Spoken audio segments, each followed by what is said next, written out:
आज हम बात करते हैं सामाजिक, धार्मिक और सांस्कृतिक सुधार आंदोलन के बारे में। तो आइए देखते हैं पहला क्या है।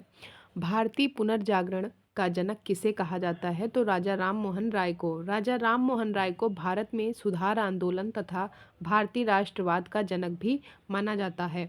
राजा राम मोहन राय किस पद्धति के समर्थक थे? तो पाश्चात्य या अंग्रेजी शिक्षा पद्धति के। उसके बाद नेक्स्ट है, राजा राम मोहन राय द्वारा कलकत्ता में ब्रह्म समाज की स्थापना किस वर्ष की गई? तो वर्ष 1828 में। ब्रह्म समाज किस सिद्धांत पर आधारित था? तो एकेश्वरवाद पर।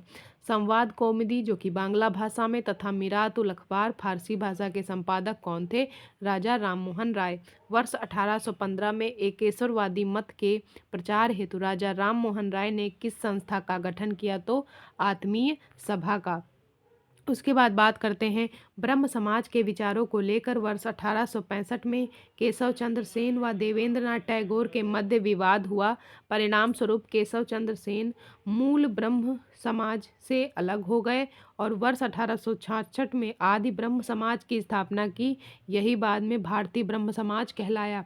राजा राम मोहन राय को राजा की उपाधि किसने दी थी? तो मुगल बादशाह अकबर द्वितीय ने। राजा राम मोहन राय की समाधि कहाँ है? तो ब्रिस्टल इंग्लैंड में। वर्ष 1872 में नेटिव मैरिज अधिनियम को पारित करवाने में किसने महत्वपूर्ण भूमिका निभाई? तो केशव चंद्र सेन ने। वर्ष 1839 में तत्वबोधिनी सभा की स्थापना किसके द्वारा हुई? तो देवेंद्रनाथ टैगोर के द्वारा। वर्ष 1875 में आर्य समाज की स्थापना किसके द्वारा की गई? तो स्वामी दयानंद सरस्वती के द्वारा। नेक्स्ट है वेदों के पुनरुत्थान का श्रेय स्वामी दयानंद सरस्वती को जाता है तथा उन्होंने वेदों की ओर लौटो का नारा दिया था। दयानंद सरस्वती द्वारा सत्यार्थ प्रकाश पुस्तक किस भाषा में लिखी गई? तो संस्कृत में। नेक्स्ट देखते हैं किस समाज सुधारक को भारत का मार्टिन लूथर किंग कहा जाता है? दयानंद सरस्वती। वह व्यक्ति जिसने सर्वप्रथम स्वराज शब्द का प्रयोग किया और हिंदी को राष्ट्रभाषा माना? तो स्वामी दयानंद सरस्वती के द्वारा। किस बंगाली नेता ने सती प्रथा का समर्थन किया? तो राधाकांत देव ने। नेक्स्ट बात करते हैं वर्ष 1867 में केशव चंद्र सेन की प्रेरणा से महाराष्ट्र में प्रार्थना समाज की स्थापना किसके द्वारा की गई? तो आत्माराम पांडुरंग के द्वारा। किस एक समाज को समाज सुधारक को महाराष्ट्र का सुकरात कहा जाता है? तो महादेव गोविंद रानडे को। अगला बात करते हैं वर्ष 1897 में विवेकानंद द्वारा रामकृष्ण मिशन की स्थापना किस स्थान पे की गई? तो कलकत्ता। स्वामी विवेकानंद ने विश्व धर्म संसद शिकागो में कब भाग लिया? तो 1893 में। उसके बाद बात करते हैं सिस्टर निवेदिता कौन थी? विवेकानंद की शिष्या। 19वीं शताब्दी में उत्तरार्ध में नव हिंदूवाद के सर्वश्रेष्ठ प्रतिनिधि स्वामी विवेकानंद थे। न्यूयॉर्क में थियोसॉफिकल सोसाइटी की स्थापना 1875 में हुई। भारत में थियोसॉफिकल सोसाइटी का मुख्यालय कहाँ है? अड्यार मद्रास में। भारत में थियोसॉफिकल सोसाइटी को किसके प्रयत्नों से सफलता मिली? तो एनी बेसेंट के। यंग बंगाल आंदोलन के प्रवर्तक कौन थे? Henry Vivian Derozio. विधवा पुनर्विवाह को कानूनी रूप से वैध करवाने में किसकी भूमिका थी? तो ईश्वर चंद्र विद्यासागर की। वर्ष 1851 में नौरोजी फरदोंजी, दादा भाई नौरोजी, एस.एन. बेंगोली के कामा के सहयोग से रहनुमाई मजदयसनान सभा गठित की गई तथा सभा के संदेश को पारसी समाज तक पहुंचाने के उद्देश्य से पत्रिका राष्ट्रगोफ्तार नामक पत्रिका प्रारंभ की गई। दलित जातियों के कल्याण के लिए ज्योतिबा फूले ने वर्ष 1873 में किस संस्था की स्थापना की? तो सत्यशोधक समाज की। स्वतंत्रता के पश्चात मौलाना आज़ाद भारत के पहले शिक्षा मंत्री बने जिन्होंने विश्वविद्यालय अनुदान आयोग की स्थापना की। नेक्स्ट क्वेश्चन है ब्राह्मणों की सर्वोच्चता को चुनौती देने के लिए आत्मसम्मान आंदोलन किसके द्वारा चलाया गया? तो रामास्वामी नायकर पेरियार के द्वारा। राधा स्वामी सत्संग के संस्थापक कौन थे? शिवदयाल साहब। गुलामगिरी पुस्तक के लेखक ज्योतिबा फूले थे। सर्वेंट ऑफ इंडिया सोसाइटी के स्थापना गोपाल कृष्ण गोखले ने की थी। नेक्स्ट देखते हैं सभा, उनके संस्थापक, स्थापना स्थल और उनके उद्देश्य क्या हैं।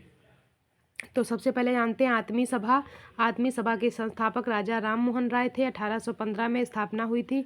कलकत्ता में हिंदू धर्म की बुराइयों पर आक्रमण व एकेश्वरवाद का प्रचार प्रसार। ब्रह्म समाज राजा राम मोहन राय 1828 ईस्वी में कलकत्ता में, इसका उद्देश्य एकेश्वरवाद का प्रसार था। इसका पहले नाम ब्रह्म सभा था। धर्म सभा राधाकांत देव 1829 ईस्वी में कलकत्ता में, इसकी स्थापना ब्रह्म समाज के विरोध में हुई तथा इसका उद्देश्य हिंदू धर्म की रक्षा करना है। तत्वबोधिनी सभा देवेंद्रनाथ टैगोर 1839 कलकत्ता, इसका उद्देश्य राजा राम मोहन राय के विचारों का प्रचार करना था। परमहंस मंडली दादोबा पांडुरंग 1849 ईस्वी बम्बई, इसका उद्देश्य जाति प्रथा के बंधनों को समाप्त करना था। नेक्स्ट बात करते हैं जाति प्रथा के उद्देश्यों को समाप्त करना था। नेक्स्ट बात करते हैं तत्वबोधिनी सभा, ये देवेंद्रनाथ टैगोर थे। उसके बाद परमहंस मंडली दादोबा पांडुरंग, ये यहाँ पे इसका जाति प्रथा को समाप्त करना था। भारतीय ब्रह्म समाज केशव चंद्र सेन 1866 ईस्वी कलकत्ता, ब्रह्म समाज से अलग होकर केशव चंद्र सेन ने नई संस्था स्थापित की। इस विभाजन के बाद मूल समाज को आदि ब्रह्म समाज कहा जाता है। प्रार्थना समाज आत्माराम पांडुरंग 1867 बम्बई, इसका उद्देश्य हिंदू धर्म के विचारों तथा प्रचलित मान्यताओं में सुधार करना था। आर्य समाज दयानंद सरस्वती 1875 बम्बई, हिंदू धर्म में सुधार और तथा हिंदुओं का धर्म परिवर्तन रोकना था।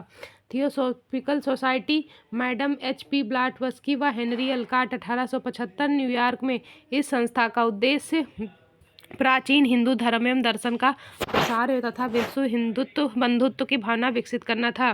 साधारण ब्रह्म समाज शिवनाथ शास्त्री आनंद मोहन बोस 1878 में कलकत्ता में, ब्रह्म समाज में द्वितीय विभाजन, समाज की व्यवस्था तथा समाज सुधार के प्रश्न पर केशव चंद्र सेन के युवा अनुयायियों के एक वर्ग ने उन्हें छोड़ दिया। नेक्स्ट बात करते हैं Indian national social conference MG Ranade 1887 Bombay, Bharatiya Samaj में प्रचलित बुराइयों को दूर करके सोशल कॉन्फ्रेंस करना तथा महिला कल्याण करना। रामकृष्ण मिशन स्वामी विवेकानंद 1897 में बेलूर, इसका उद्देश्य मानवतावादी व सामाजिक कार्य करना। भारत सेवक समाज गोपाल कृष्ण गोखले 1905 बम्बई, मातृभूमि की सेवा के लिए भारतीयों को विभिन्न क्षेत्रों में शिक्षित करना।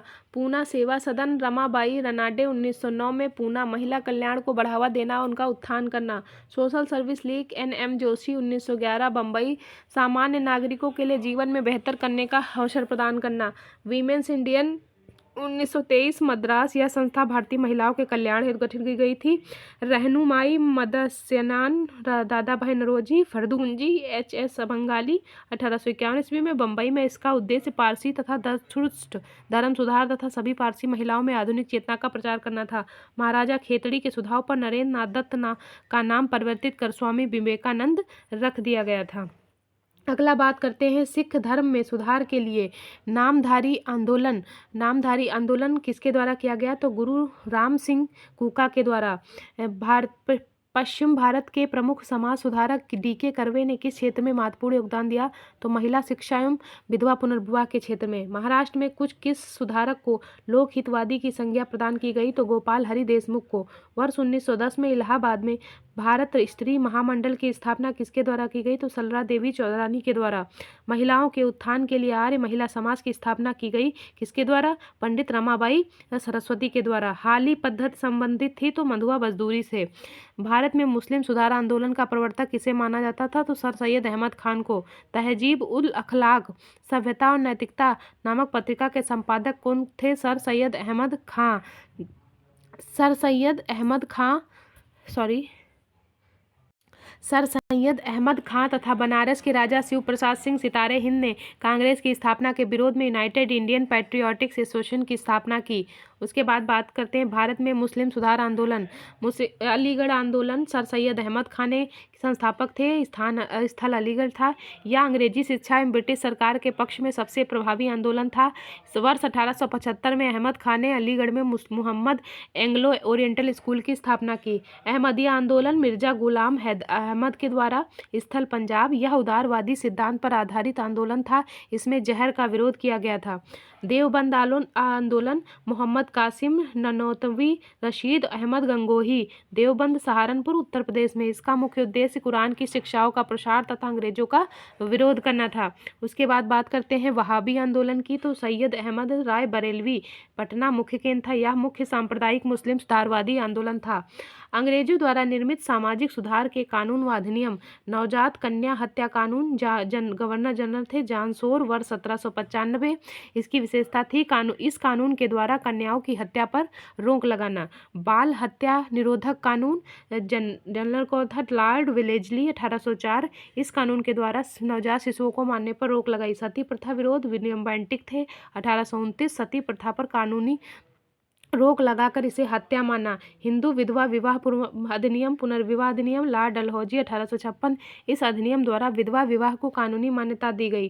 सम्मति आयु अधिनियम, लैंसडाउन, 1891। 12 वर्ष से कम आयु के बालकों के विवाह पर रोक लगाया गया। Sharda act, Lord Irwin, 1929। इस एक्ट के द्वारा बालकों एवं बालिकाओं के लिए विवाह की न्यूनतम आयु 18 से 14 वर्ष निश्चित की गई। हिंदू महिला संपत्ति अधिनियम, लॉर्ड ऑकलैंड, 1937। इसमें हिंदू महिलाओं को संपत्ति का अधिकार प्रदान किया गया। दास प्रथा प्रतिबंध, लॉर्ड एलनबरो, 1943। 1833 के चार्टर अधिनियम द्वारा दास प्रथा को प्रतिबंधित कर दिया गया। भारतीय राष्ट्रीय कांग्रेस के इलाहाबाद अधिवेशन 1888 में जॉर्ज यूले एकमात्र ब्रिटिश को अध्यक्ष के रूप में चुना गया। Thank you so much. Next topic हमारा रहेगा प्रमुख राजनीतिक संस्थाएं।